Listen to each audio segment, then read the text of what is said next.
A massive search in Terrell Hills has come to an end. The wife of former Texas House Speaker Joe Strauss had been missing for nearly 20 hours. A family friend telling our Dylan Collier today that 64-year-old Julie Strauss was found around the corner from the couple's home. Dylan joins us live now in Terrell Hills with a search that ended with positive news today. Dylan, she was found alive and is safe. She certainly was and is, Myra. Julie Strauss walked away from her family's home in the 200 block of Geneseo just before 7 p.m. Thursday and was found just before 2 p.m. today. 19 hours that must have felt like an eternity for her family.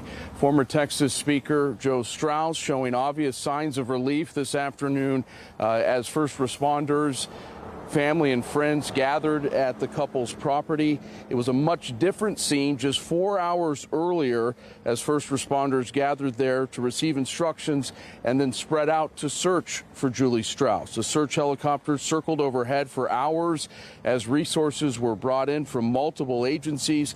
Terrell Hills Police confirming late this afternoon Julie Strauss was found in the 500 block of Terrell Road. That is about a block and a half from her home. A Strauss family spokesman telling KSAT, quote, "She is home and safe. The family is very grateful to law enforcement and neighbors for their help and support."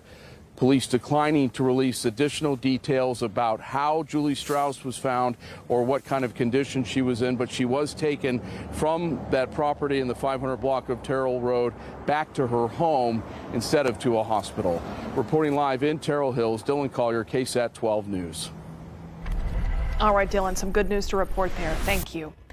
A coach at a local private school arrested for the second time in 2 weeks. This is video of his first arrest, which happened back on October 7th. Investigators believe Armando Flores hid a camera in his office and recorded several people undressing at Holy Cross of San Antonio. KSAT Investigates Daniela Ibarra first broke the details of that investigation last week, and tonight she explains why Flores is now facing another charge. An assertion of innocence. Of course I do. Last week, San Antonio police took Armando Flores to jail after he was charged with invasive visual recording. On Thursday, investigators tacked an additional charge onto the Holy Cross coach's criminal record. Court records show Flores used a hidden camera in his office at the school to record people undressing. That includes a coworker, deacons, and a student. The warrant also says the camera recorded Flores having sex with a woman. The day before his first arrest, records show Flores told her what to say to police, including that the camera wasn't a secret, the camera was common knowledge, and that she didn't want to press charges. Investigators also found inappropriate texts Flores sent to a student in 2023. Records show investigators aren't clear if any charges will come from that. Holy Cross fired Flores earlier this month. In a statement, Principal Rene Escobedo commended the investigation. He says the school is cooperating so they can give victims support and counseling. Daniela Ibarra, KSAT Investigates. Court records show that Flores is expected to appear before a judge in January. Miscommunication appeared to be at the center of testimony today in the trial of three former San Antonio police officers. Eleazar Alejandro, Alfred Flores, and Nathaniel Villalobos shot and killed Melissa Perez in 2023. Today on the stand, Officer Andrew Chernak testified. Now, he is not charged in this case. Chernak testified that he and other officers came up with a plan to detain Melissa Perez that night using less than lethal force. But as he was trying to get into Perez's apartment through a bedroom window, he said he heard gunshots. Everything that we talked about was non-lethal. If we needed to, we could tase her from there. Whether it was to take her to jail or take her to a hospital or whatever, that was the plan. What was your reaction when you first heard shots? It surprised the heck out of me, to put it politely. Officer Chernak also testified that Alfred Flores was the officer in charge that night in June 2023. That's when police were called to Melissa Perez's apartment because she cut the fire alarm. The police chief later said that night that she was going through a mental health crisis. Testimony is expected to continue on Monday, and we are live streaming this trial gavel to gavel. You can watch it on all of our KSAT streaming platforms. A house up in some intense flames this morning. Take a look at this. You can see those flames and heavy smoke appearing to come from the back of the home and the glow of those flames in the back. That's what the scene looked like just after 5:30 this morning on Viendo. That is near I-10 and West Hildebrand Avenue. The San Antonio Fire Department got that fire under control within about 15 minutes. One person was taken to a hospital with burn injuries on their legs. A second person was taken to a hospital as well, but no word on their injuries. Also no word yet on what started this fire. Let's get a first check of this Friday evening forecast with Shelby Ebertowski. We're headed towards the weekend, and how's it looking, Shelby? Well, Myra, if you remember anything about the forecast, either today or the last few days, just know it's not going to change much, especially with our temperatures. Most of us this evening still sitting in the 90s, 89 degrees over in Schertz. As you get closer to San Antonio, 90 degrees in Windcrest, 94 in La Vernia, and there is still going to be more of the same tomorrow. Temperatures getting to the 90s, still seeing those mostly clear mostly clear skies. However, there's going to be one small thing.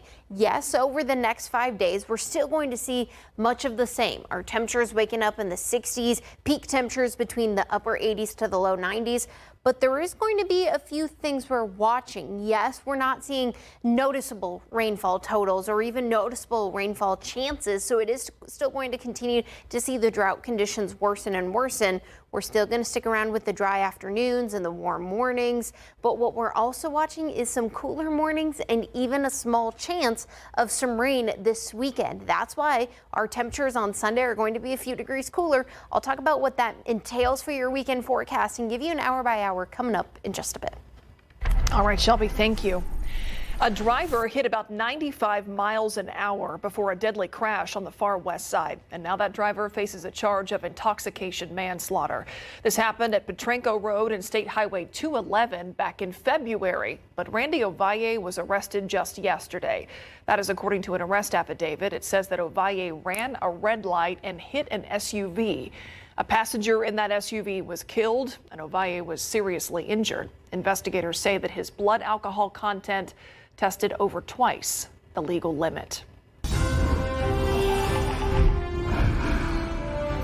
Looking ahead to Monday, early voting starts for the upcoming Bexar County election. Take a look here on your screen. You'll see the important election dates. You can also scan a QR code there for all the information you need to know about the November 4th election. Among several races, Bexar County voters will decide on two big propositions. That's Props A and B. Both are related to the San Antonio Spurs' potential relocation to a new downtown arena. You can find a sample ballot on KSAT.com as well. In case you missed it, we aired a special takeover of our 6 p.m. newscast this week, focused on a new Spurs arena. Who pays for that? The arguments for and against it. And what's happened in other cities when pro teams want new homes.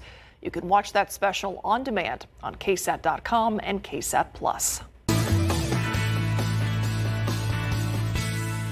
This week on Pickup Lines, a candid conversation with Bexar County Judge Peter Sakai. His grandparents immigrated to the United States from Japan, but Judge Sakai grew up in McAllen.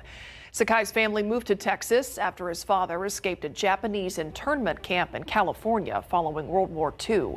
It was the stories his father told Peter about going to high school in these camps that instilled a passion for justice, the rule of law, and civil rights.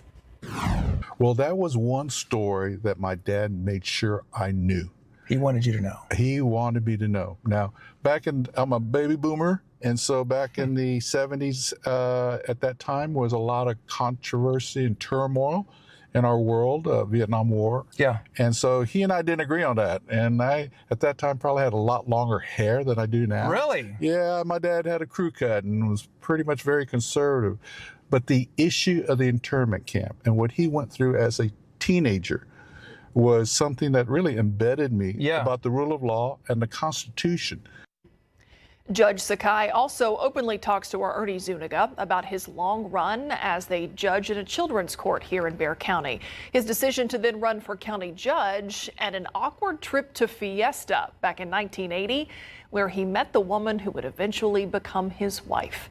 The latest episode of Pickup Lines premieres at 5:30 right after this newscast and replays at 7:30 this evening on the free KSAT Plus app, or you can watch it now on KSAT.com. Just search Pickup Lines. Tomorrow at SeaWorld San Antonio, thousands of people are expected for the More Than Pink Walk. The annual event raises money and awareness about breast cancer, the most common cancer among women in Texas. The site opens at 7 a.m. tomorrow and the walk begins at 9. We have the registration link on our website. Just look for this story. And our own Stefania Jimenez will be the MC for this event. Construction on a major highway is expected to cause some big traffic headaches this weekend. Coming up, what area you should avoid and how long that closure could last. But first, let's take a look at the roads out there right now during the 5 o'clock commute. We are looking here at I-35 and Fisher Road. There is a grass fire. You can see it's not the traffic so much that's the issue. It's what's happening there on the median. Some smoke in the area. Obviously, traffic at a standstill or the road blocked off there along the access road because of this grass fire. Crews there on the scene trying to get it under control. We know how dry we are right now. We're going to keep an eye on this. I-35 at Fisher Road, the grass fire there, to see how things progress. We'll hopefully check back in on that in a little bit, and we'll hear from Shelby Ebertowski after the break.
Coming up tonight on the news at 6, a program that helps some families put food on the table could soon be put on hold because of the government shutdown. We'll tell you why one local charity says it may not be able to fill the food gap. We know it was DNA that led to an arrest in a big murder case this week. Yesterday, I got to tell you about the system that made that DNA match. It's called CODIS. Well, today, I'm here in the Bexar County Crime Lab, and I got to see CODIS up close and personal. We'll show you at 6. Some big road closures could slow you down this weekend. There are a few big ones you need to know about, especially on the northeast and northwest sides. RJ Marquez with what you need to watch out for. Well, if you're making weekend plans, we have got a lot of construction to tell you about that's going to be affecting a lot of traffic taking place in several parts of the city. Let's start right here at 1604 and 10 on the far northwest side of town. Just want to let you know that 1604 East, Chase Hill, that's going to be the UTSA main campus area all the way to the interchange.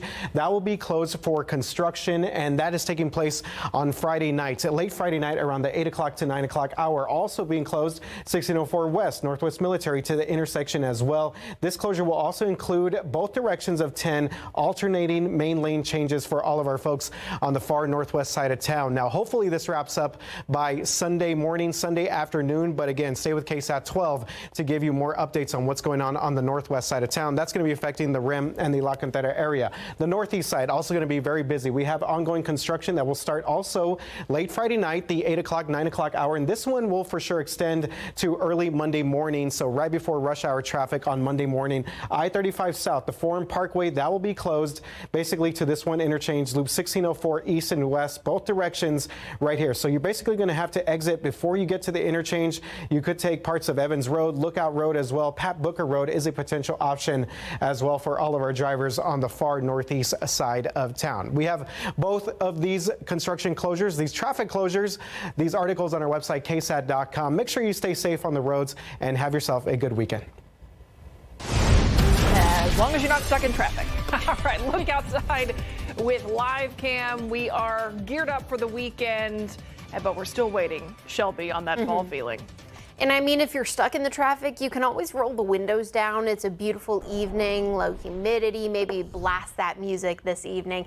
But I mean, we are tracking a few things. There is going to be a weak cool front that we've been teasing off and on for the last week or two, and it is going to bring some low humidity. But today got to about 90 degrees for us here in San Antonio. This marks the 14th day this year that we've gotten, at least in October, the 14th day in October that we've hit 90 degrees or more. The record is about 16 to 19 days. And so we're getting close to it. This morning we got to about 70 degrees.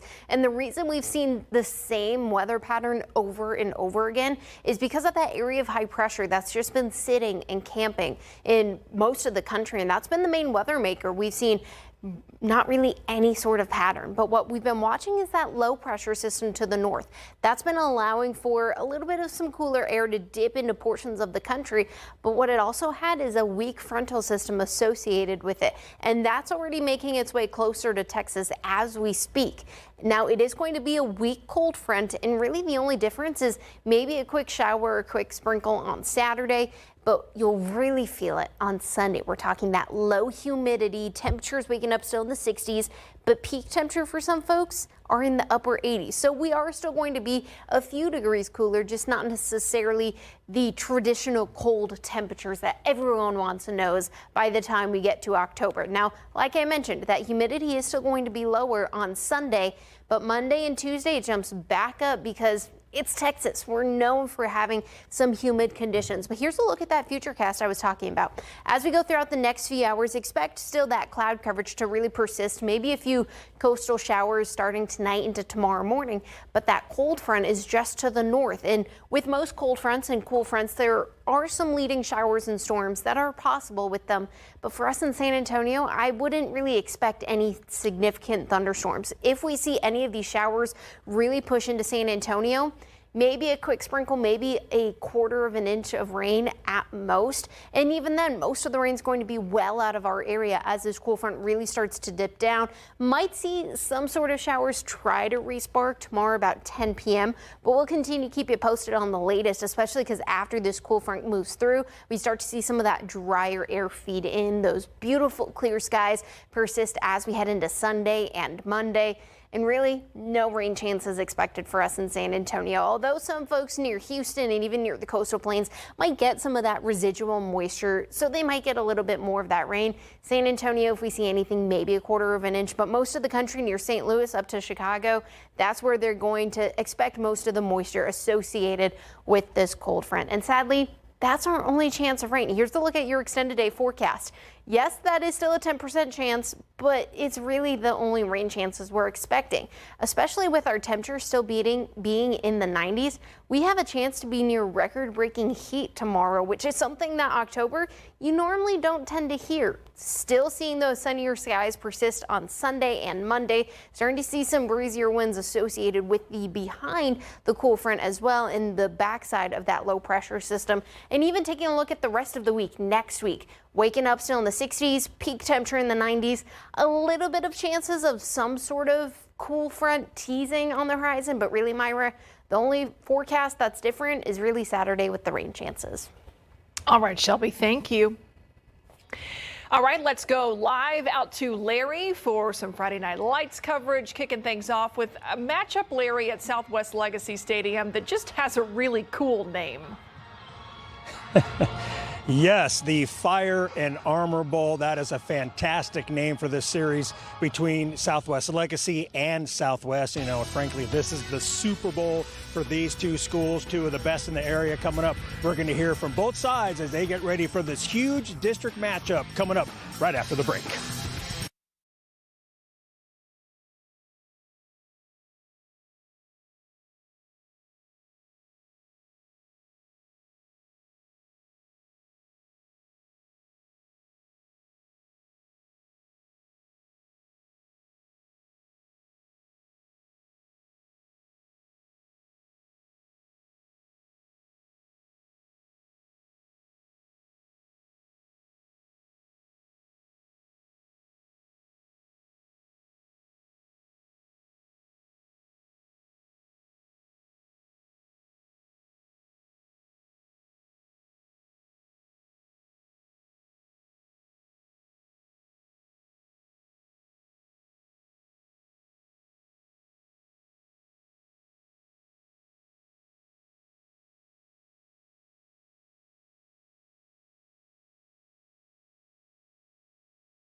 Good evening, everybody, and welcome live to Southwest Legacy Stadium, where tonight the Southwest Legacy Titans will take on the Southwest Dragons in the Fire and Armor Bowl. It is our game of the week, everybody, so buckle up. Now, the Southwest Legacy Titans are 6-1 this season and 4-1 in District 14-5A1. They opened their season 5-0, including back-to-back shutouts in their first two games versus Jefferson and Lee. 2 weeks ago, they suffered their only loss, 34-15, to Laredo Nixon here at home. Last week, they bounced back from that L by beating Laredo Toledo Martin 27-21 on the road. The Titans are led by head coach Robert Bruce, and they are ready to go. It's a friendly competition, but we know when the whistle blows, it's us against them. After that, I hope they win the rest of their games and we win the rest of our games. And, just like I always say, it's like a brother, like, backyard fight. You get into it, and afterwards you're hugging each other. And well, we shouldn't have did X, Y, and Z, and X, Y, and Z, and you just want the best for them. And on the flip side, the Southwest Dragons are making the short trip here with a perfect record, and they want to leave that way, still undefeated. So the Dragons are 6-0 so far on the season, 4-0 in District 14 5A1. The Dragons won their first 2 games this season against Harlandale and Lockhart by a combined 3 points. Since then, they've won their next 4 games, all district, by an average of 29 points per game, including a 33-0 shutout out Southside. The reigning district champs are led by head coach Alex Franco, and he's ready for the Fire and Armor Bowl. This is what you live for, and this is what you coach for. The opportunity to compete at a high level against, those guys are friends of ours. Coach Bruce is a friend of mine, but for 3 hours, we just want to beat the living dog out of each other. And that's what competition is really getting the best out of young people. The Legacy Titans and Southwest Dragons are going to clash, and it is a spectacle, and and it's a great environment. It's a great football game. Southwest at Southwest Legacy's our game of the week tonight at 7:30. The Dragons have won 3 in a row versus the Titans, and they lead the all-time series 4 games to 3. We'll have highlights for you tonight on the night beat, along with 11 other games that we are scheduled to get. Actually, we have 11 total, my bad. So you know what? This is a game, Myra, that both sides circle when the schedules come out, and they are both fired up for what is the Super Bowl for these 2 local teams. Myra, back to you. I like that description of a brothers in a backyard fight. Larry, we'll see who wins tonight. Yeah. Thank you. We'll be right back.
We have an update here on a grass fire. We are keeping tabs on I-35 at Fisher Road. This is on the southwest side, just outside of Loop 410. You can see the burned grass there in the median.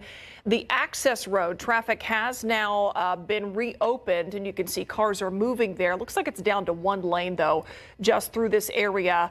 No word yet whether this is completely under control or kind of what the status is of fighting this fire, but I would take it as a good sign that traffic is now allowed to move past this burned area along the access road. We were told by fire crews that a car fire that was in that median, that's what then spread to the grass and caused this issue here. I-35 at Fisher Road, really traffic in all directions moving slowly as fire crews continue to try to take care of this situation. We'll keep an eye on it.